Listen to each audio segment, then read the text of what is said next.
नमस्कार मित्रांनो, आजच्या लेक्चरमध्ये महत्त्वाचे प्रश्न आपण डिस्कस करणार आहे. चला तर स्टार्ट करूया. तर बघा मित्रांनो, 2 डिसेंबर हा संगणक साक्षरता दिवस म्हणून काय केला जातो, साजरा केला जातो.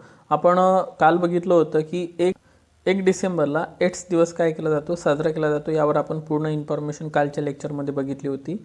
तर 2 डिसेंबरला संगणक साक्षरता दिवस असतो मित्रांनो. 2 डिसेंबरला संगणक साक्षरता दिवस असतो. त्याचप्रमाणे 2 डिसेंबरला राष्ट्रीय प्रदूषण नियंत्रण दिवस असतो आणि 2 डिसेंबरला गुलामगिरी निर्मूलन दिवससुद्धा असतो. तर हे तिन्ही पॉईंट तुम्हाला इथे लक्षात ठेवायचे आहे. ओके, तर बघा मित्रांनो, आपल्या घटनेच्या कलम 47मध्ये आरोग्य पोषण यासंबंधी सांगण्यात आलेला आहे. हा एक पॉईंट सर्वांनी लक्षात घ्या. त्यानंतर कलम 48A आहे आपल्या भारताच्या राज्यघटनेमध्ये. 48A आहे पर्यावरणाचं संरक्षण करणे. ओके, सो प्रदूषण शब्दाला म्हणून मी हा पॉईंट सांगितलं की पर्यावरणाचं संरक्षण करणे कलम 48A मध्ये सांगण्यात आलेला आहे. ओके, आणि मूलभूत कर्तव्य 7व्या क्रमांकाचं आहे, जे की पर्यावरणाच्या संरक्षणासंबंधित आहे. ओके, मूलभूत कर्तव्य 11 आहे, पण 11 पैकी 7व्या क्रमांकाचं कर्तव्य काय म्हणते, पर्यावरणाचं संरक्षण करणे. हा पण एक पॉईंट लक्षात असू द्या. ओके, आता गुलामगिरीवरून आपल्याला एक पॉईंट लक्षात ठेवायचा आहे, वेठबिगारी. वेठबिगारी भारतामध्ये बंदी आहे. तर कोणत्या कलमानुसार लक्षात घ्या, कलम 23 तुम्हाला लक्षात ठेवायचं आहे. ओके, कलम 23 आणि 24मध्ये काय आहे, बालकामगार बंदी. ओके, 14 वर्षाखालील मुलांना बालकामगार समजले जाते जर ते कामावर जात असेल तर.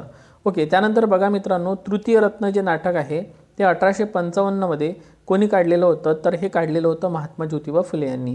तर महात्मा ज्योतिबा फुले यांनी काढलेलं होतं 1855मध्ये. आणि बघा इथं गुलामगिरी शब्द आला म्हणून मी एक पॉईंट कव्हर करून देतो तुम्हाला. गुलामगिरी नावाचा ग्रंथ महात्मा ज्योतिबा फुले यांनी 1873मध्ये लिहिलेला होता. आणि महत्त्वाचं म्हणजे मित्रांनो बघा की या ग्रंथाला 150 वर्ष पूर्ण झालेले आहे 2023मध्ये. त्यामुळे मोस्ट एमपी करा, तुम्हाला यावरती परीक्षेमध्ये प्रश्न विचारले जाणार आहे. ओके, त्यानंतर सत्सार आणि इशारा. ठीक आहे, तर हे कधीचे होते, तर हे होते 1885चे. त्यानंतर त्यांनी शेतकऱ्याचा आसूड हा ग्रंथ लिहिला होता 1883मध्ये. Okay, most MP.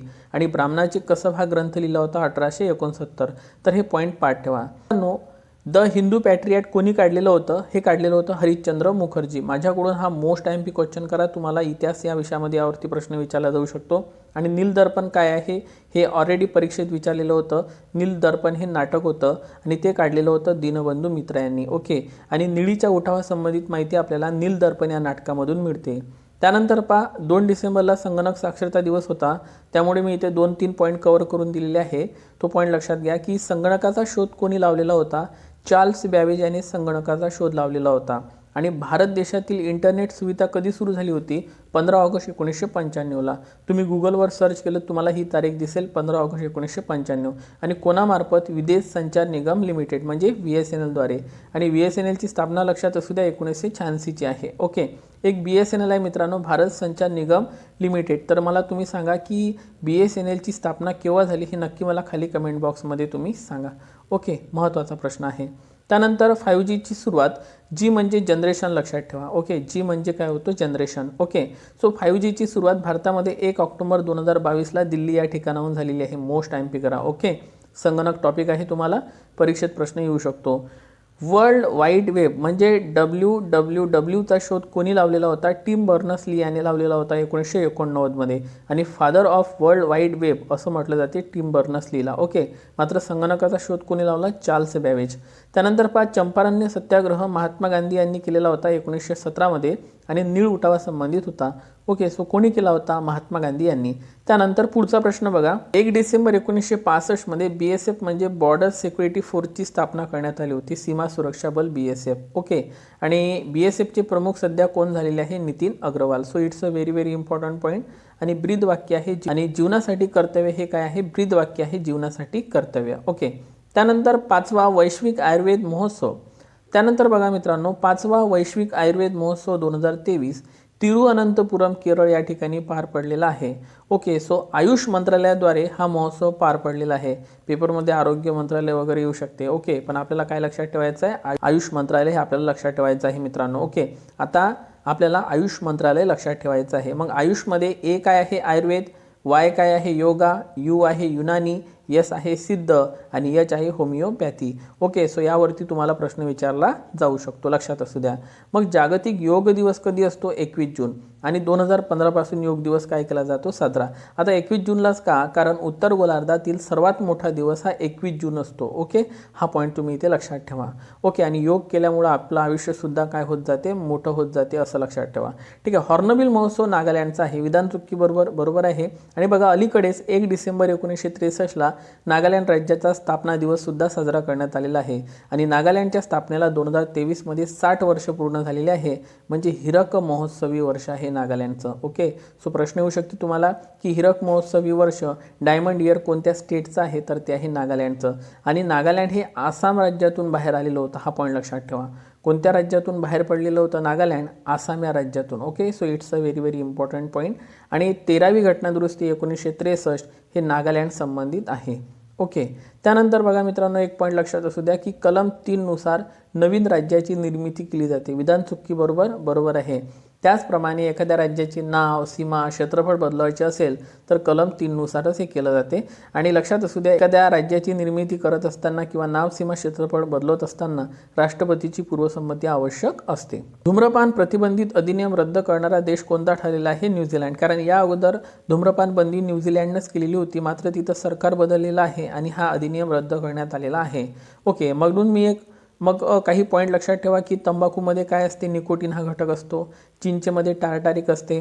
ठीक आहे, त्यानंतर बघा लिंबूमध्ये, संत्र्यामध्ये सायट्रिक ॲसिड, दुधामध्ये लॅक्टोज आणि दह्यामध्ये लॅक्टिक. लक्षात असू द्या. ओके, कसं लक्षात ठेवा, इथे पण विलॅन्टी आहे आणि इथं पण विलॅन्टी आहे. ओके, सो दही लॅक्टिक आणि दूध लॅक्टोज लक्षात ठेवा, कारण कन्फ्युजन होते मग कधी आपलं, तर हे क्लिअर ठेवा.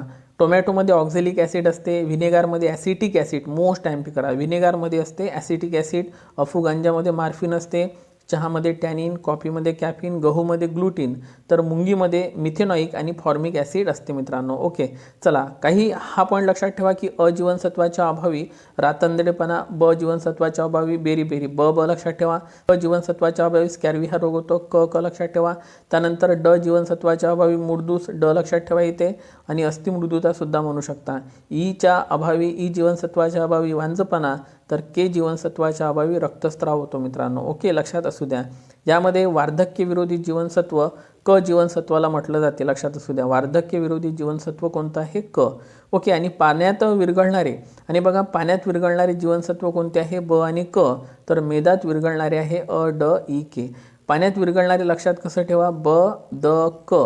ठीक आहे, याच्यातला द काढून टाका, ब, क, म्हणजे पाण्यामध्ये बदक असते म्हणून लक्षात असू द्या की पाण्यात विरघळणारे ब आणि क, आणि उरलेले सगळे मेदात म्हणजे स्निग्ध पदार्थात ते विरघळतात. त्यानंतर बघा मित्रांनो सय्यद मुश्ताक अली करंडक स्पर्धा 2023. आता पहिला तर पॉईंट हा लक्षात ठेवा तुम्ही की सय्यद मुश्ताक अली करंडक आहे कोणत्या खेळासंबंधित, क्रिकेट. कारण संतोष ट्रॉफी हे फुटबॉल संबंधित वगैरे असते. ठीक आहे, मग विजेता कोण ठरलेला आहे मित्रांनो, तर तो ठरलेला आहे पंजाब आणि उपविजेता टीम आहे बडोदा. लक्षात असू द्या.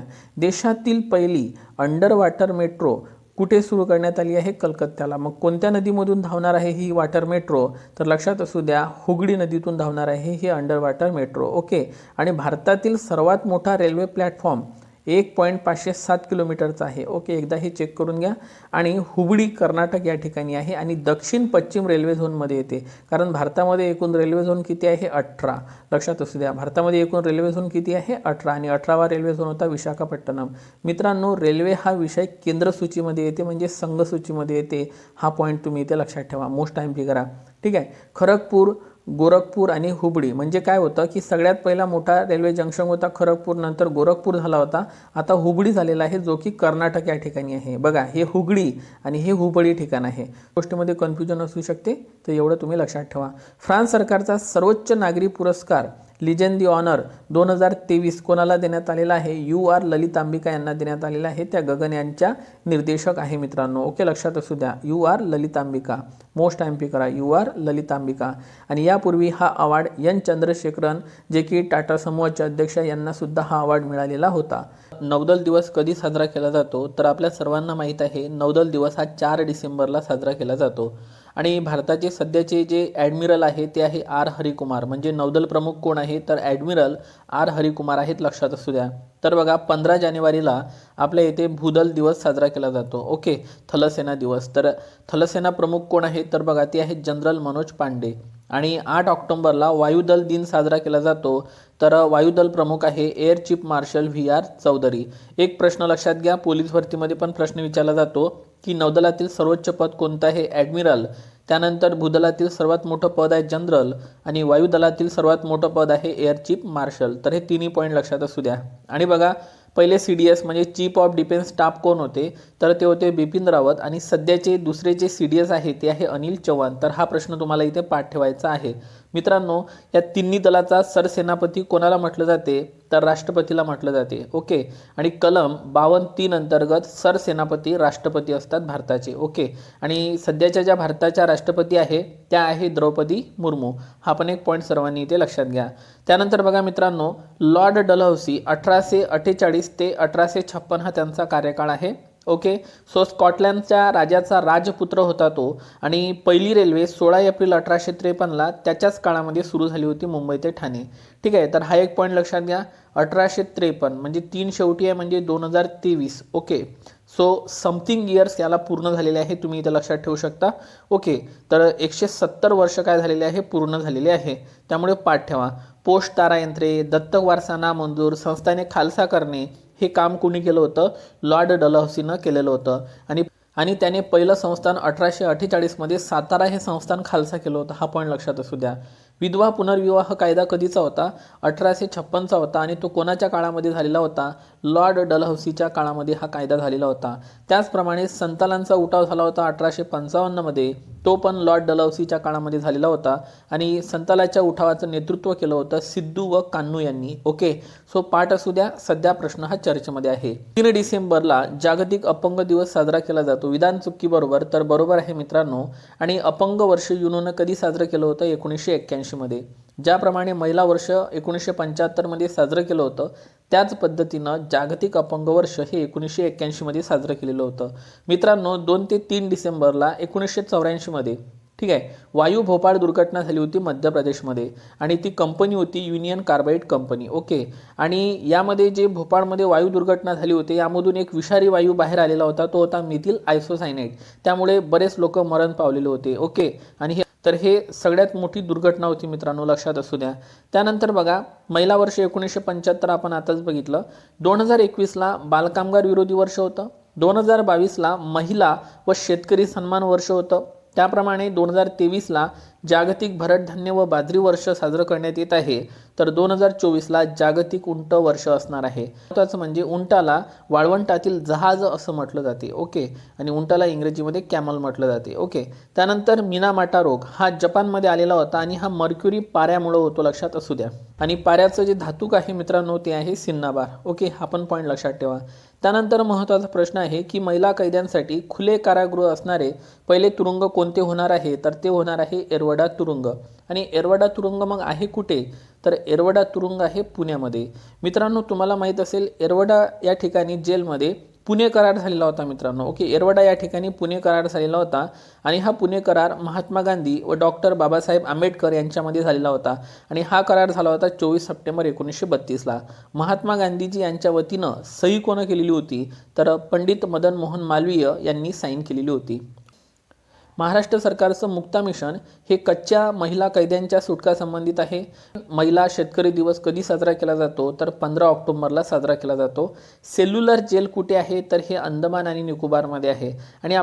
आणि आपल्याला माहीत असलं पाहिजे, अंदमान आणि निकोबार हे 10 डिग्री चॅनलनं काय झालेलं आहे, वेगळं झालेलं आहे. मित्रांनो, आपल्याला माहीत असलं पाहिजे, अंदमान आणि निकोबार हे 10 डिग्री चॅनलनं वेगळं झालेलं आहे, लक्षात असू द्या. त्याचप्रमाणे लक्षद्वीप, ओके, लक्षद्वीप आणि एक आहे मिनिकॉय. ओके. एक आहे मिनिकॉय, हे 9 डिग्रीनं काय झालेलं आहे, डिवायडेड झालेलं आहे. तर एक आहे मालदीव आणि मिनिकॉय. ओके. एक आहे मालदीव आणि एक आहे मिनिकॉय. तर हे कशानं वेगळे झालेले आहे, तर हे झालेले आहे 8 अंश डिग्रीने. ओके. सो मालदीव मिनिकॉय म्हटलं तर 8, लक्षद्वीप मिनिकॉय म्हटलं तर 9 आणि अंदमान निकोबार म्हटलं तर 10. तिन्ही पॉईंट लक्षात ठेवा. ओके. त्यानंतर COP28. आता सध्या COP28 चर्चेमध्ये होती, म्हणजे कॉन्फरन्स ऑफ पार्टी. कॉपचा फुल फॉर्म होतो कॉन्फरन्स ऑफ पार्टी. तर 2023ची ही परिषद UAE या ठिकाणी पार पडलेली आहे, संयुक्त अरब अमिरात. ठीक आहे, युनायटेड अरब अमिरातमध्ये ही पार पडलेली आहे. उद्देश काय असतो COP28चा की हरितगृह वायूचे प्रमाण काय करणे, उत्सर्जन कमी करणे. 1995 पासून लक्षात घ्या ही COP20 परिषद भरते आणि पहिली परिषद हे बर्लिन जर्मनी या ठिकाणी भरलेली होती 1995 मध्ये. मोस्ट टाइम करा, ठीक आहे. आणि हरितगृह वायू कोणकोणते आहे, carbon dioxide, methane, nitrous oxide याप्रमाणे जे वायू घातक असतात त्याला हरितगृह वायू असं म्हटलं जाते मित्रांनो. ओके. आणि CO2 कार्बन उत्सर्जनात भारताचा 4था क्रमांक लागतो. तर यामध्ये पहिला चीन, दुसरा USA, तिसरा कोणता हे तुम्ही कमेंट बॉक्समध्ये सांगा. आणि 4था क्रमांक लागतो आपल्या भारताचा. सो कार्बन उत्सर्जनात भारत कितवा, 4थ्या नंबरचा देश आहे. लक्षात असू द्या, प्रश्न तुम्हाला पेपरमध्ये येऊ शकतो. समलिंगी विवाहाला मान्यता देणारा जगातील पहिला देश कोणता ठरलेला आहे, तर बघा मित्रांनो पहिला दक्षिण आशियाई देश ठरलेला आहे नेपाळ.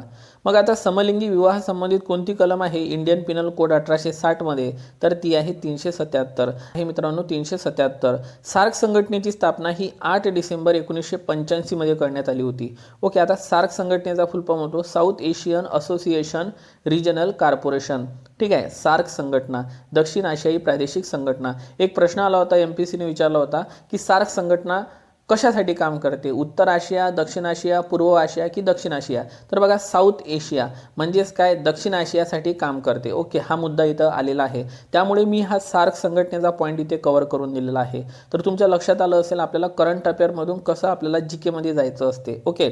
सो सार्क संघटना 8 डिसेंबर 1985, मुख्यालय काठमांडू नेपाळ या ठिकाणी आहे. आणि 8 सदस्य देश आहे, एकूण किती आहे 8. ते 8ही देश आपल्याला पाठ ठेवायचे आहे. अफगाणिस्तान, पाकिस्तान, नेपाळ, भूतान, बांगलादेश, भारत, श्रीलंका आणि मालदीव. तर बघा मित्रांनो हे असं पाठ नसते होत. कसं पाठ करायचं बघा, आता मी तुम्हाला सांगतो. हा आपल्या भारताचा नकाशा, ठीक आहे, रफमध्ये लक्षात ठेवा. आणि ही वरची जी साईड आहे ही झाली भूसीमा. ओके. या तिन्ही बाजूनं काय आहे, पाणी आहे. हा अरबी समुद्र, हा हिंदी महासागर, बंगालचा उपसागर. तर बघा इथे पाकिस्तान आणि अफगाणिस्तान आहे मित्रांनो, ठीक आहे. इथे कोण आहे, चीन, नेपाळ आणि भूतान. या साईडला चीन, नेपाळ आणि भूतान. आणि इथे आहे बांगलादेश आणि म्यानमार. ओके. मग याच्यामध्ये पाकिस्तान आहे काय, अफगाणिस्तान आहे काय, हो दोन्ही पण आहे, ठीक आहे. त्यानंतर बघा इथं नेपाळ आणि भूटान आहे. इथले नेपाळ आणि भूटान आहे, पण चायना आहे का, नाही, म्हणजे चायना सार्क संघटनेमध्ये नाही आहे, ठीक आहे. म्यानमार आहे का, तर इथे बघा म्यानमार आहे का, नाही आहे. बांगलादेश आहे, म्हणजे बांगलादेश घेतला. मग आता 3 राहिले कोणती, इथला श्रीलंका आणि इथला मालदीव आणि आपला एक भारत. ओके. अशा पद्धतीनं लक्षात ठेवायचं. म्हणजे भारताला भूसीमा 7 देशाची लागलेली आहे, ठीक आहे. परंतु याच्यामधले चीन आणि म्यानमार हे सार्क संघटनेमध्ये येत नाही, लक्षात असू द्या. मग वाढले कोणकोणते, तर भारत, श्रीलंका आणि मालदीव, ठीक आहे. म्हणजे आपल्या सीमेवरचे हे 5, चीन, म्यानमार येणार नाही. आणि भारत, श्रीलंका आणि मालदीव असे 8 देश काय आहे लक्षात घ्या, सार्क संघटनेमध्ये आहे. त्यामुळे तुम्हाला पाठ काय ठेवायचं आहे, चीन आणि म्यानमार हे सार्क संघटनेमध्ये येत नाही. तर अशा पद्धतीनं अभ्यास करायचा, म्हणजे ती चिरकाल स्मरणात राहते. आणि आपल्याला भूसीमा 7 देशांची लागलेली आहे आणि सार्कमध्ये एकूण 8 देश आहे. त्यानंतर हा बघा शेवटचा महत्त्वाचा प्रश्न, ऑलरेडी एक्झाममध्ये विचारलेला होता. आता बघा ऑक्यूस संघटना पेपरमध्ये विचारली होती. कोणती संघटना, ऑक्यूस. आता हे जर तुम्ही मराठीत बघितलं तर तुम्हाला येणार नाही, पण खाली इंग्लिशमध्ये पेपर ट्रान्सलेट केलेला असते तर असं लिहिलं असते, ठीक आहे. आणि त्यांनी विचारलेलं होतं आपल्याला, असं लिहिलेलं असते. आणि त्यांनी विचारलं होतं ऑक्यूसमध्ये कोणकोणते देश येते. बघा ए म्हणजे ऑस्ट्रेलिया, UK म्हणजे युनायटेड किंगडम आणि US म्हणजे अमेरिका. म्हणजे तुम्हाला कळलं ऑस्ट्रेलिया, युनायटेड किंगडम आणि USA याच्यामध्ये येतात या पद्धतीनं, ठीक आहे. तर हा पॉईंट तुम्हाला इथे लक्षात ठेवायचा आहे. लता दीनानाथ मंगेशकर पुरस्कार 2023 आशा भोसले यांना मिळालेला आहे. तर गानसम्राज्ञी लता मंगेशकर पुरस्कार महाराष्ट्र 2023चा अवॉर्ड हा सुरेश वाडकर यांना मिळालेला आहे. ओके. भारताची गानकोकिळा कोणाला म्हटलं जाते, तर लता मंगेशकर यांना म्हटलं जाते. तर भारताची कोकिळा कोणाला म्हटलं जाते, भारताची नाईटेंगल कोणाला म्हटलं जाते, तर भारताची कोकिळा नाईटेंगल कोणाला म्हटलं जाते, सरोजिनी नायडू. मित्रांनो तुम्हाला माहीत असेल सरोजिनी नायडू ह्या भारताच्या पहिल्या महिला काय होत्या, राज्यपाल होत्या. ओके. UP मधून त्या राज्यपाल झालेल्या होत्या. तर भारताच्या पहिल्या महिला मुख्यमंत्री सुचेता कृपलानी होत्या, त्या पण उत्तर प्रदेशमधूनच मुख्यमंत्री झालेल्या होत्या. डिसेंबरला कोणता दिवस साजरा केला जातो, तर बघा 5 डिसेंबरला जागतिक मृदा दिवस साजरा केला जातो. आणि मृदा आरोग्य कार्ड योजना लक्षात घ्या 19 फेब्रुवारी 2015ला सुरतगड राजस्थान या ठिकाणाहून सुरू करण्यात आलेली होती. ओके. आणि अशा जुन्या योजना पाठ ठेवायच्या आहे, कारण यावरती परीक्षेत प्रश्न विचारला जातो. जसं की 28 ऑगस्ट 2014ला पंतप्रधान जनधन योजना आपल्या इथे सुरू करण्यात आलेली होती. त्याच पद्धतीने हे लक्षात ठेवा 19 फेब्रुवारी 2015ला सुरतगड राजस्थान या ठिकाणाहून मृदा आरोग्य कार्ड योजना सुरू करण्यात आलेली होती. लक्षात घ्या आता मातीन मृदामधला थोडाफार फरक लक्षात घ्या. कुंभार जी वापरतो ती माती असते, तर शेतीमध्ये जी असते ती असते मृदा, म्हणजे त्याच्यामध्ये अधिक पोषक तत्वे जास्त असते. जनरली हा पॉईंट तुम्ही इथे लक्षात ठेवा. त्यानंतर पहा, बेसाल्ट, रेगूर आणि काळी मृदा जी आहे हिला जो काळा रंग आला असतो तो टिटॅनिफेरस मॅग्नेटाईटमुळे आलेला असतो. आणि महाराष्ट्रात सर्वाधिक मृदा कोणत्या प्रकारची आहे तर ती आहे बेसाल्ट प्रकारची. मात्र भारतामध्ये कोणत्या प्रकारची मृदा आहे असा जर प्रश्न विचारला सर्वाधिक, तर ती आहे गाळाची मृदा. तर दोन गोष्टीमधला हा फरक लक्षात ठेवा. मृदेचा अभ्यास करणाऱ्या शास्त्राला पॅडोलॉजी म्हटलं जाते, तर बालकाचा अभ्यास करणाऱ्या शास्त्राला पीडिओलॉजी म्हटलं जाते. थोडं हे स्पेलिंग चेक करून घ्या तुम्ही. ओके. त्यानंतर पहा, रक्ताचा अभ्यास करणारं जे शास्त्र असते त्याला हेमेटोलॉजी असं म्हटलं जाते, तर रक्तभिसरणाचा अभ्यास करणाऱ्या शास्त्राला एन्जिओलॉजी असं म्हटलं जाते. व्यवस्थित पाठ करा, महत्त्वाचे पॉईंट्स आहे. RBIने 19 मे 2023 रोजी 2000 रुपयाची नोट बंद करण्याची घोषणा केलेली होती. ओके. मात्र अजून ते बंद झालेली नाही आहे, लक्षात असू द्या. मग नोटबंदी भारतामध्ये 1946 मध्ये झाली होती, 1978 मध्ये आणि 2016 मध्ये नोटबंदी झालेली आहे. ओके. कधी झाली होती? मग भारतामध्ये लास्ट टाइम नोटबंदी केव्हा झाली होती? 8 नोव्हेंबर 2016ला. आणि 500 आणि 1000 रुपयाच्या नोटा काय झालेल्या होत्या? बंद झालेल्या होत्या. त्या जागी 500 रुपयाची नवीन नोट आणि 2000 रुपयाची नवीन नोट वगैरे आली होती. नंतर 200 रुपयाची नोट पण आलेली होती. ओके. 30 नोव्हेंबर 1917ला पहिली नोट छापण्यात आली होती, ती म्हणजे 1 रुपयाची. ओके. 30 नोव्हेंबर 1917. 1 रुपयाच्या नोटीवर वित्त सचिवांची सही असते, हा एक पॉईंट सगळ्यांनी लक्षात घ्या. त्या गव्हर्नरची आणि इतर सर्व नोटेवर इतर सर्व नोटांवर RBIच्या गव्हर्नरची साईन असते. ओके. हे दोन्ही पॉईंट इथे लक्षात ठेवा. ठीक आहे. त्यानंतर पहा, जगातील पहिल्या पोर्टल हॉस्पिटलचे अलीकडे उद्घाटन करण्यात आलेले आहे. हे करण्यात आलेले आहे गुरुग्राम हरियाणा या ठिकाणी. मित्रांनो, गुरुग्राम हरियाणा या ठिकाणी इंटरनॅशनल सोलर अलायन्सचं सुद्धा काय आहे? मुख्यालय आहे. हा पण एक पॉईंट सर्वांनी इथे लक्षात घ्या. मग इंटरनॅशनल सोलर अलायन्सची स्थापना केव्हा झाली? 30 नोव्हेंबर 2015ला पॅरिस, फ्रान्स या ठिकाणी स्थापना झाली होती. तर मुख्यालय आहे गुरुग्राम हरियाणा. ओके. दोन्ही पॉईंट लक्षात ठेवा. सध्याचे महासंचालक कोण आहे? अजय माथुर. तर अध्यक्ष कोण आहे? नक्की खाली कमेंट बॉक्समध्ये सांगा. आणि अलीकडेच इंटरनॅशनल सोलर अलायन्सचा 95वा सदस्य देश कोणता बनलेला आहे? तर तो बनलेला आहे चिले. ओके. हा पण एक पॉईंट तुम्ही लक्षात ठेवा. तेलंगणाची स्थापना ही 2 जून 2014 मध्ये झालेली होती आणि तिथले जे CM होते ते होते के चंद्रशेखर राव. ओके. सो यांचा आता या निवडणुकीमध्ये पराभव झालेला आहे. त्यांचा पक्ष होता भारत राष्ट्र समिती, लक्षात असू द्या. ठीक आहे. वेलकम टू पॅराडाईज हे 4थं पुस्तक लिहिलेलं आहे ट्विंकल खन्ना यांनी. ओके. कोणी लिहिलेलं आहे? ट्विंकल खन्ना यांनी वेलकम टू पॅराडाईज. आणि पॅराडाईजचा अर्थ काय होतो? स्वर्ग. त्यानंतर बघा, जल इतिहास उत्सव कोणत्या ठिकाणी सुरू करण्यात आलेला आहे? तर नवी दिल्ली या ठिकाणी सुरू करण्यात आलेला आहे. आणि जल दिवस हा 22 मार्चला असतो. हा पण एक पॉईंट सर्वांनी लक्षात घ्या. ओके. त्याच पद्धतीनं बघा, जल विद्यापीठ कोणत्या ठिकाणी सुरू करण्यात आलेलं आहे? उत्तर प्रदेश. अलीकडे जल बजेट कोणं सादर केलेलं होतं? केरळने. जल धोरण आखणारं राज्य कोणतं? मेघालय. तर जल आराखडा तयार करणारं पहिलं राज्य आहे महाराष्ट्र. ओके. आणि जलमंत्री कोण आहे भारताचे? ते आहे गजेंद्र सिंग शेखावत. आणि सर्वात खोल गर्ता कोणता आहे? मरियाना गर्ता, जो की 11,034 मीटर इतका आहे आणि तो पॅसिफिक महासागरामध्ये येतो. तर सुंदा गर्ता येतो हिंदी महासागरामध्ये. ओके. सो दोन्ही पॉईंट लक्षात ठेवा. त्यानंतर पुढचा प्रश्न आहे की वनवाद नियंत्रण धोरण लागू करणारं राज्य कोणतं ठरलेलं आहे? तर ते ठरलेलं आहे मध्य प्रदेश. आणि मध्य प्रदेशला महाराष्ट्रातील 8 जिल्ह्यांची सीमा लागलेली आहे, तर कर्नाटकला 7 जिल्ह्यांची सीमा लागलेली आहे. हे दोन्ही प्रश्न आयोगाने विचारलेले आहेत, त्यामुळे तुम्हाला सांगत आहे ते प्रश्न महत्त्वाचे आहे. T20मध्ये सर्वाधिक 9 बॉलात 50 रन काढणारा पहिला खेळाडू कोण ठरलेला आहे? दीपेंद्र सिंग यांनी, जो की नेपाळ या देशाचा आहे आणि त्याने मंगोलिया टीम विरुद्ध हा विक्रम केलेला आहे. सो हे पॉईंट तुम्ही इथे लक्षात घ्या. आणखी महत्त्वाचे पॉईंट बघा पुढे. त्यानंतर बघा, डॉक्टर बाबासाहेब आंबेडकर 6 डिसेंबरला महापरिनिर्वाण दिवस मित्रांनो साजरा करण्यात आलेला आहे.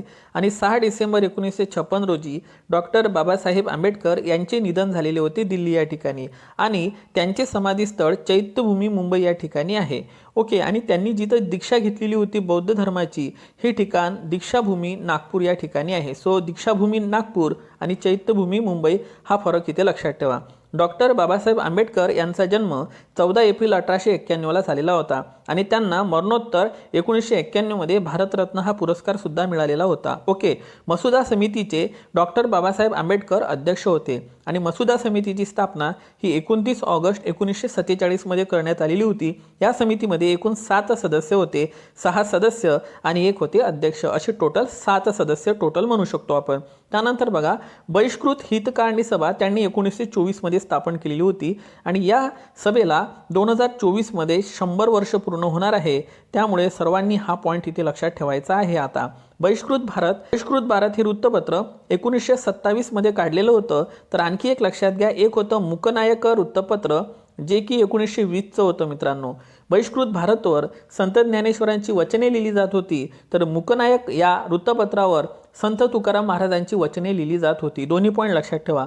डॉक्टर बाबासाहेब आंबेडकर यांचा एक प्रसिद्ध ग्रंथ होता द प्रॉब्लेम ऑफ रुपी, जो की 1923चा आहे आणि याला 2023 मध्ये 100 वर्ष पूर्ण झालेले आहे। बुद्ध अँड हिज धम्म हा ग्रंथ त्यांच्या मरणोत्तर प्रकाशित करण्यात आलेला होता मित्रांनो। ओके, थॉट्स ऑन पाकिस्तान हे पुस्तक त्यांनी लिहिलेलं होतं। मोस्ट टाइम करा, कारण या अगोदर परीक्षेत विचारलेलं आहे। त्याचप्रमाणे आणखी लक्षात घ्या, शेड्यूल कास्ट ऑफ फेडरेशनची स्थापना 1942 मध्ये त्यांनी केली होती। त्यानंतर पीपल एज्युकेशन सोसायटी 1945 मध्ये डॉक्टर बाबासाहेब आंबेडकर यांनी स्थापन केलेली होती। या अंतर्गत त्यांनी 2 कॉलेज काढले होते, सिद्धार्थ कॉलेज 1946 मुंबई आणि मिलिंद कॉलेज 1950 औरंगाबाद।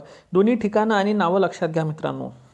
स्वतंत्र मजूर पक्षाची स्थापना ही 10 ऑगस्ट 1936 मध्ये त्यांनी केलेली होती आणि पहिला फॅक्टरी ॲक्ट 1881 मध्ये लॉर्ड रिपनच्या काळामध्ये झालेला होता। हा पण एक पॉईंट लक्षात असू द्या।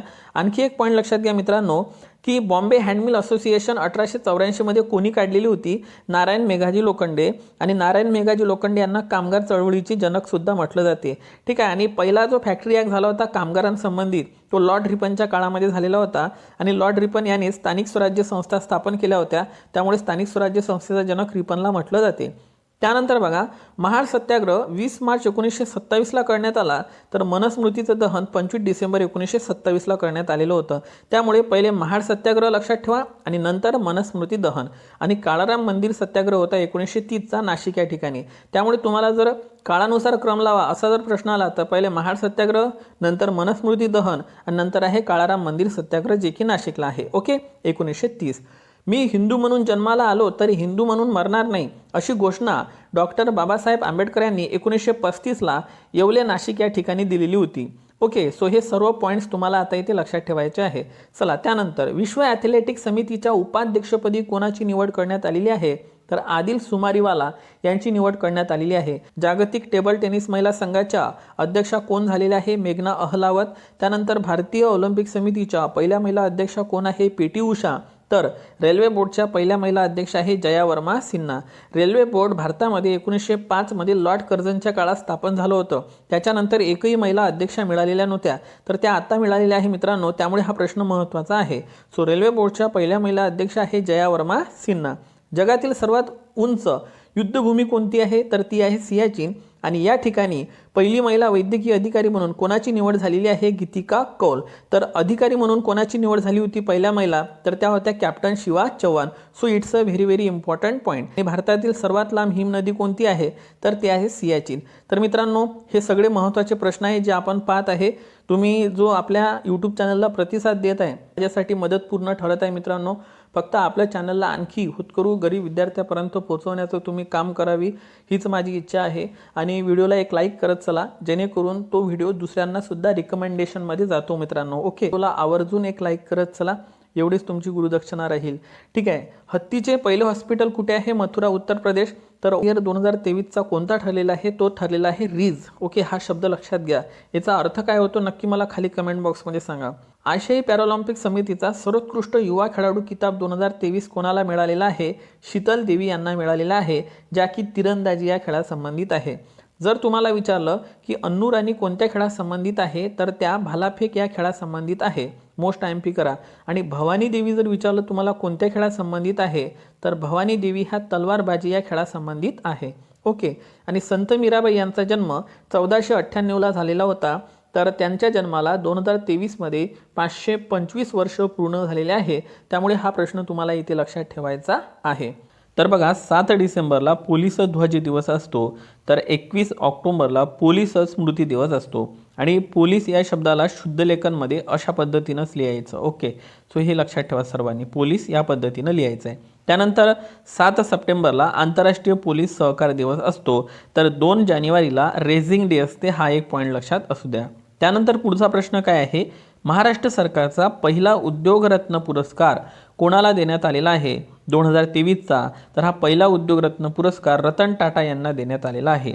असू द्या, Tata and iron steel company कधीची आहे? तर ती 1907ची आहे आणि ती कुठे होती? जमशेदपूर या ठिकाणी. आणि लक्षात असू द्या, जमशेदपूरचं जुनं नाव सागची होतं आणि महत्त्वाचं म्हणजे जमशेदपूर हे ठिकाण सुवर्णरेखा या नदीकाठी वसलेलं आहे. So it's a very very important point. भारतामध्ये पहिली कापड गिरणी 1854ला मुंबई या ठिकाणी सुरू करण्यात आलेली होती. कोणत्या ठिकाणी सुरू करण्यात आली होती? मुंबई या ठिकाणी. आणि ही पहिली कापड गिरणी कोणी सुरू केलेली होती? तर ही पहिली कापड गिरणी नानाभाई कावसजी दावर यांनी सुरू केलेली होती. पेपरमध्ये CN कावर असं पण येऊ शकते, ठीक आहे, त्यामुळे हे क्लिअर ठेवायचं आहे. त्यानंतर बघा 1855ला पहिली ताग गिरणी ते रिसरा पश्चिम बंगाल या ठिकाणी आहे मित्रांनो, पहिली ताग गिरणी. आज जो PSIचा पेपर झालेला आहे डिपार्टमेंटल PSIचा, त्यामध्ये बरेच प्रश्न आपल्या या करंट अफेअरच्या सिरीजमधून आलेले आहे. तुम्ही एकदा तो पेपर नक्की चेक करून घ्या. त्यानंतर पहा मित्रांनो, ताग आणि ज्यूट उत्पादनात प्रथम क्रमांक कोणत्या राज्याचा लागतो? असा जर प्रश्न आपल्याला विचारला तर तो प्रश्न लक्षात ठेवायचा आहे. उत्तर आहे पश्चिम बंगाल. ठीक आहे. त्यानंतर पुढचा प्रश्न बघा, गुलाबी क्रांती कशाला म्हटलं जाते? मी सर्व क्रांती एका ठिकाणी इथे कव्हर करून दिलेले आहे. गुलाबी क्रांती कांदा, कोळंबी, झिंगे उत्पादन संबंधित आहे. त्यानंतर लाल क्रांती म्हटलं तर टमाटे आणि मांस संबंधित आहे. ठीक आहे, टमाटरला लाल रंग असतो म्हणून लाल क्रांती लक्षात ठेवा. पिवळी क्रांती आहे तेलबिया, बघा तेल पिवळ्या कलरचं असते म्हणून पिवळी क्रांती लक्षात ठेवा. त्यानंतर काळी क्रांती पेट्रोलियम. ओके, बघा पेट्रोल टाकल्यावर गाडीतून जो धूर निघतो तो काळ्या रंगाचा असतो, त्यामुळे काळी क्रांती असं लक्षात ठेवा. करडी क्रांती आहे खत उत्पादन. त्यानंतर तपकिरी क्रांती आहे अपारंपरिक ऊर्जा स्त्रोत, हा महत्त्वाचा पॉईंट आहे. ओके, तपकिरी क्रांती आहे अपारंपरिक ऊर्जा स्त्रोत, चामडे आणि कोको उत्पादनासंबंधित. रजत म्हणजे चंदेरी क्रांती, हे अंडी उत्पादनासंबंधित आहे. ओके, तर चंदेरी तंतू क्रांती हा जर पॉईंट आला तर लक्षात ठेवायचा आहे कापूस उत्पादन, कारण यावरती अलीकडेच प्रश्न विचारण्यात आलेला आहे. त्यानंतर सोनेरी म्हणजे सुवर्ण क्रांती जर म्हटलं तर मध आणि फळे या उत्पादनासंबंधित आहे. ओके, महत्त्वाचे पॉईंट आहे मित्रांनो. सोनेरी तंतू क्रांती म्हटलं तर ताग, आणि बघा इथं रजत आणि चंदेरी क्रांती म्हटलं तर अंडी, पण चंदेरी तंतू क्रांती म्हटलं तर कापूस. म्हणजे चंदेरी तंतू क्रांती आलं तर कापूस आणि सोनेरी तंतू क्रांती आलं तर ताग. ताग म्हणजे ज्यूट, आणि ज्यूट उत्पादनात ताग उत्पादनात प्रथम क्रमांक कोणत्या राज्याचा लागतो? मध्य प्रदेश या राज्याचा लागतो. त्यानंतर पहा धवल क्रांती. धवल क्रांती म्हणजे होते दूध उत्पादन. ओके, धवल क्रांती म्हणजे होते दूध उत्पादन. ठीक आहे, यालाच तुम्ही श्वेत क्रांती सुद्धा म्हणू शकता. आणि दूध क्रांतीचे किंवा धवल क्रांतीचे जनक कोण आहे? तर ते आहे डॉक्टर व्हर्गीस कुरियन. मित्रांनो, नील क्रांती कशा संबंधित आहे? मत्स्य उत्पादनास संबंधित आहे, आणि नील क्रांतीचे जनक आहे हिरालाल चौधरी. हा पण एक पॉईंट सर्वांनी लक्षात. त्यानंतर पहा इंद्रधनुष्य क्रांती, हे लसीकरणास संबंधित आहे, एक बँकिंग संबंधित पण आहे, लक्षात असू द्या. त्यानंतर पहा अमृत क्रांती, सर्वात महत्त्वाचा पॉईंट, नदीजोड प्रकल्पांना अमृत क्रांती असं म्हटलं जाते. तर या पद्धतीनं आपण सर्व ह्या क्रांत्या कव्हर केलेल्या आहे. तुम्हाला जोड्या लावणीमध्ये करंटमधून किंवा अर्थशास्त्रामधून किंवा भूगोलमधून तुम्हाला यावरती प्रश्न येऊ शकतो. पुढचा प्रश्न बघा कोणता आहे, की जगातील सर्वात शक्तिशाली महिला कोण ठरलेल्या आहे? तर त्या ठरलेल्या आहे उर्सुला वॉन डेर लेन, ज्या की जर्मनीच्या आहे. त्या जर्मनीच्या माजी संरक्षण मंत्री सुद्धा राहिलेल्या आहे. पॉईंट लक्षात असू द्या. आणि लक्षात असू द्या, त्या युरोपियन युनियनच्या काय आहे? सध्या अध्यक्षा आहे. सो फोर्ब्स मासिकानुसार सर्वाधिक शक्तिशाली महिला कोणत्या ठरलेल्या आहे?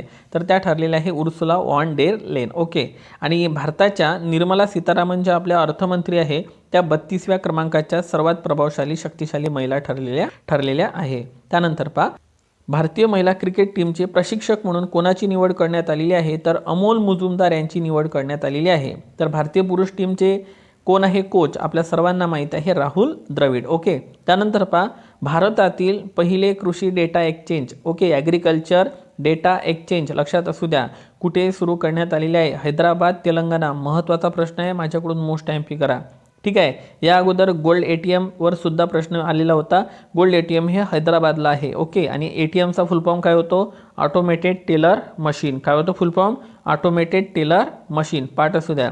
BSE म्हणजे बॉम्बे स्टॉक एक्सचेंज, 1875ला स्थापन करण्यात आलं होतं. त्या अंतर्गत सेन्सेक्स काढला जातो. आणि नॅशनल स्टॉक एक्सचेंजची स्थापना 1992ची आहे. या अंतर्गत निफ्टी काढला जातो. शेअर मार्केट मुंबई या ठिकाणी आहे. आणि मित्रांनो, भारतातील सर्व शेअर मार्केटवर नियंत्रण ठेवण्याचं काम सेबी करत असते, security exchange board of India.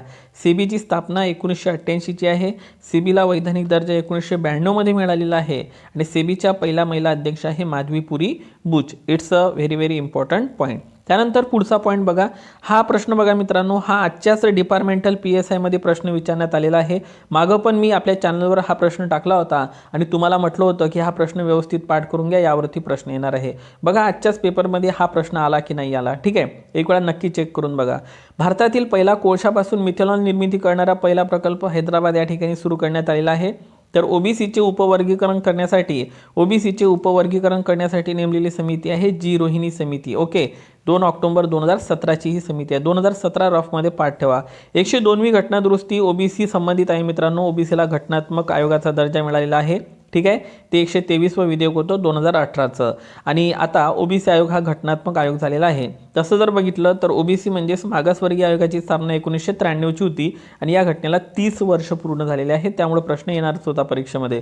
आणि अल्पसंख्याक आयोग पण पाठ ठेवा, तो आहे 1993चा. भारतामध्ये एकूण अल्पसंख्याक धर्म हे 6 आहेत, हे लक्षात ठेवा. ठीक आहे, कोणकोणते आहेत ते नक्की मला खाली कमेंट बॉक्समध्ये सांगा. ते 6 धर्म कोणते आहे ज्यांना अल्पसंख्याकाचा दर्जा मिळालेला आहे. चला पुढचा प्रश्न पहा. मराठी भाषा विद्यापीठ कोणत्या ठिकाणी स्थापन केले जाणार आहे? तर रिद्धपूरला ते सुरू केलं जाणार आहे, जिल्हा अमरावती. बघा मित्रांनो, रिद्धपूरला पहिला मराठी ग्रंथ लिहिण्यात आला होता, लीळाचरित्र, जो माईन भट्टे यांनी लिहिलेला होता. आणि रिद्धपूरला महानुभव पंथाची काशी सुद्धा म्हटलं जाते. तर शिखांची काशी कशाला म्हटलं जाते? नांदेड. शिखांची काशी नांदेडला म्हटलं जाते मित्रांनो. हा पॉईंट सर्वांनी इथे लक्षात ठेवा. ओके, तिथे गुरु गोविंद सिंग यांची काय आहे? समाधी आहे. शिखांचे 10वे गुरु गोविंद सिंग यांची काय आहे? तिथे समाधी आहे. चला पुढचा प्रश्न बघा. महाराष्ट्र भूषण पुरस्कार 2023 हा पुरस्कार आप्पासाहेब धर्माधिकारी यांना देण्यात आलेला आहे. महाराष्ट्र भूषण पुरस्काराची रक्कम ही 25 लाख इतकी आहे. जसा भारतातील सर्वोच्च पुरस्कार भारतरत्न आहे, तसंच महाराष्ट्रातील सर्वोच्च पुरस्कार महाराष्ट्र भूषण आहे. त्यामुळे पाठ ठेवा. मागच्या वर्षीचा पुरस्कार हा 2022चा आशा भोसले यांना देण्यात आलेला होता. तर पहिला पुरस्कार पु ल देशपांडे यांना देण्यात आलेला आहे. ओके, तर पहिला पुरस्कार पु ल देशपांडे यांना देण्यात आलेला होता. पु ल देशपांडे यांचे काही साहित्य प्रसिद्ध आहे, जसं बटाट्याची चाळ, व्यक्ती आणि वल्ली, हे पण तुम्ही इथे लक्षात ठेवा मित्रांनो. त्यानंतर पुढचा महत्त्वाचा प्रश्न वाटतो मला. सार्क संघटनेचा फुल फॉर्म काय आहे? South Asian association for regional corporation. ठीक आहे, सार्क संघटना आणि विशेषतः दक्षिण आशियाई देशासाठी काम करते. कारण या ओळीवर प्रश्न आलेला आहे की सार्क कोणत्या आशियासाठी काम करते? पूर्व, पश्चिम, उत्तर, दक्षिण. तर उत्तर आहे दक्षिण आशिया, कारण साऊथ एशिया असं सहज लक्षात ठेवा. मग सार्कची स्थापना केव्हा झाली? 8 डिसेंबर 1985ला झाली. याचे सदस्य देश किती आहे? बघा, या सार्क संघटनेचे सदस्य देश आहे 8 आणि निरीक्षक देश आहे 9. ओके, आणि निरीक्षक देश आहे 9. मित्रांनो, सार्क संघटनेचं मुख्यालय काठमांडू, नेपाळ या ठिकाणी आहे. हा एक पॉईंट लक्षात घ्या. आणि 20वी परिषद 2023-24 हे इस्लामाबाद, पाकिस्तान इथं भरणार होती. ठीक आहे, हा एक पॉईंट तुम्ही लक्षात घ्या. ठीक आहे, नंतर हे भरली की नाही भरली एकदा हे कन्फर्म करून घ्या. त्यानंतर time person of the year हा पुरस्कार सुरू झाला 1927ला. ओके, आणि महत्त्वाचं म्हणजे हा पुरस्कार मिळवणारे महात्मा गांधी फक्त एकमेव भारतीय व्यक्ती आहे. 1930मध्ये हा त्यांना अवॉर्ड भेटलेला होता. तर अलीकडेच 2023चा Time person of the year award Taylor Swift यांना भेटलेला आहे, ज्या की USAच्या पॉप सिंगर आहे. ओके, आणि टाइम पर्सन अवॉर्ड आहे मित्रांनो, हा कला क्षेत्रात पहिल्यांदाच देण्यात आलेला आहे. त्यामुळे हा अवॉर्ड महत्त्वाचा आहे. टेलर स्विफ्ट यांना देण्यात आलेला आहे. मग 22चा कोणाला देण्यात आला? ओलोदोमिर झेलेन्स्की, युक्रेनचे राष्ट्रपती. 21चा कोणाला देण्यात आलेला आहे? Elon Musk, USA SpaceX company आहे त्यांची. ओके, त्यानंतर बघा 2020चा जो बायडन आणि कमला हॅरिस यांना देण्यात आलेला आहे. अमेरिकेचे राष्ट्रपती जो बायडन आणि उपराष्ट्रपती कमला हॅरिस. आणि 19चा अवॉर्ड देण्यात आलेला होता ग्रेटा थनबर्ग यांना, ज्या की स्वीडनच्या आहे. फ्रायडे फॉर फ्युचर हे त्यांचं मिशन आहे मित्रांनो. ओके, ग्रेटा थनबर्ग लक्षात असू द्या, स्वीडनच्या आहे. चला त्यानंतर पुढं time athlete of the year 2023 award कोणाला देण्यात आलेला आहे? लिओनेल मेस्सी यांना देण्यात आलेला आहे. कोणाला देण्यात आलेला आहे? लिओनेल मेस्सी यांना देण्यात आलेला आहे. आणि यांनाच 8व्यांदा बॅलन डी ऑर पुरस्कार सुद्धा मिळालेला आहे. हा पॉईंट लक्षात असू द्या. आणि लॉरियस अवॉर्ड सुद्धा त्यांना देण्यात आलेला आहे. हा पॉईंट लक्षात घ्या. का बरं? कारण त्यांच्या टीमने, अर्जेंटिनाच्या टीमने FIFA world cup 2022 Doha Qatar जिंकलेला आहे मित्रांनो. ओके, जिथं दोहा आणि कतार या ठिकाणी झालेला फिफा वर्ल्ड कप 2022 त्यांच्या टीमने जिंकलेला आहे, त्यांच्या देशाने जिंकलेला आहे. विजेता आहे अर्जेंटिना आणि उपविजेता होता फ्रान्स. ओके, याबद्दल डिटेल्स इन्फॉर्मेशन आपण मागच्या लेक्चरमध्ये सुद्धा टाकलेली आहे. त्यानंतर पहा, टोकियो ऑलिम्पिक 2020मध्ये पार पडलेली होती. तर 2024ची ऑलिम्पिक आता कुठे होणार आहे? पॅरिस, फ्रान्स या ठिकाणी होणार आहे. कुठे होणार आहे? पॅरिस, फ्रान्स या ठिकाणी होणार आहे. लक्षात असू द्या. ओके, त्यानंतर पुढे जाऊ आपण नेक्स्ट. आर्टिफिशियल इंटेलिजन्स, AIचा फुल फॉर्म काय होतो? आर्टिफिशियल इंटेलिजन्स हा AIचा फुल फॉर्म होतो. आणि लक्षात असू द्या, एक आर्टिफिशियल इंटेलिजन्स जे आहे मित्रांनो, ठीक आहे. तर या आर्टिफिशियल इंटेलिजन्स अंतर्गत एक AI मॉडेल तयार करण्यात आलं आहे जेमिनी, आणि कोणं तयार केलेलं आहे? गुगलने. मग गुगलची स्थापना लक्षात असू द्या 1998, आणि गुगलच्या स्थापनेला 25 वर्ष पूर्ण झालेली आहे, म्हणजे रौप्य महोत्सवी वर्ष. ओके. 50 वर्ष जेव्हा पूर्ण होते तेव्हा सुवर्ण महोत्सव, आणि 60 वर्ष पूर्ण होते तेव्हा हिरक महोत्सवी वर्ष, 70 वर्ष पूर्ण होते तेव्हा ते असते मित्रांनो अमृत महोत्सवी वर्ष. म्हणजे 25ला रौप्य, 50ला सुवर्ण, 60ला हिरक आणि 75ला अमृत महोत्सव. पाठ असू द्या 100ला शताब्दी. मग गुगलचे CEO कोण आहे? तर गुगलचे CEO आहे सुंदर Pichai. It's a very very important point. त्यानंतर पहा गुजरातच्या, इथे करेक्शन करा, गुजरातच्या गरबा, ठीक आहे, गुजरातच्या गरबा नृत्याला युनेस्कोचा अमूर्त वारसा म्हणून निवड करण्यात आलेला आहे. अमूर्त वारसा म्हणून निवड करण्यात आलेला आहे गरबाला. ओके. गरबा हे नृत्य कुठलं आहे? गुजरातमधलं. मग आपल्या महाराष्ट्रातले कोणकोणते नृत्य आहे? लावणी तमाशा महाराष्ट्र, घुमर कालबेलिया हे नृत्य कुठलं आहे? तर ते राजस्थानमधलं आहे. यक्षगान कुठलं आहे? कर्नाटक. भरतनाट्यम हे नृत्य आहे तामिळनाडूमधलं. कथकली केरळ, कथक उत्तर प्रदेश. इथे कन्फ्युजन होऊ शकते तुमचं, लक्षात घ्या. कथकली केरळ आणि कथक उत्तर प्रदेश. कसं लक्षात ठेवा? कथकली नाव मोठं आहे पण केरळ नाव छोटं आहे. कथक नाव छोटं आहे पण उत्तर प्रदेश नाव मोठं आहे, असं लक्षात ठेवा. म्हणजे कथकली केरळ, कथक उत्तर प्रदेश. मोहिनीअट्टनम कुठलं नृत्य आहे प्रसिद्ध? केरळचं आहे. कुचिपुडी कुठे आहे? आंध्र प्रदेश. बिहू सत्रिया कुठे आहे? आसाम. भांगडा हे नृत्य आहे पंजाबमधलं. चक्री रौफ हे आहे जम्मू आणि काश्मीरमधलं. सो हे व्यवस्थित तुम्ही सर्वांनी काय करून घ्या? पाठ करून घ्या, कारण परीक्षेत तुम्हाला यावरती मित्रांनो प्रश्न विचारले जाणार आहे. So it's a very very important point. आणि काही शेवटचे प्रश्न बघा. बिरजू महाराज हे कोणत्या नृत्यासंबंधित आहे? तर ते कथक या नृत्यासंबंधित आहे. तर केलूचरण मोहपात्रा हे ओडिसी नृत्यासंबंधित आहे. लक्षात असू द्या, मागं चर्चेमध्ये होते. आणि शेवटचा पॉईंट, हे जे वारसा स्थळ डिक्लेअर करते हे कोण डिक्लेअर करते? युनेस्को. ओके. युनेस्कोची स्थापना 16 नोव्हेंबर 1945ची आहे. मुख्यालय आहे पॅरिस, फ्रान्स या ठिकाणी. ओके. आणि महत्त्वाचा प्रश्न करा माझ्या इकडून हा, कारण हा प्रश्न तुम्हाला परीक्षेमध्ये येऊ शकते. ठीक आहे, की डेव्हिस चषक 2023 हा टेनिस संबंधित आहे मित्रांनो खेळ. विजेता इटली ठरलेला आहे 47 वर्षानंतर, कारण लास्ट टाइम 1976 तो जिंकलेला होता.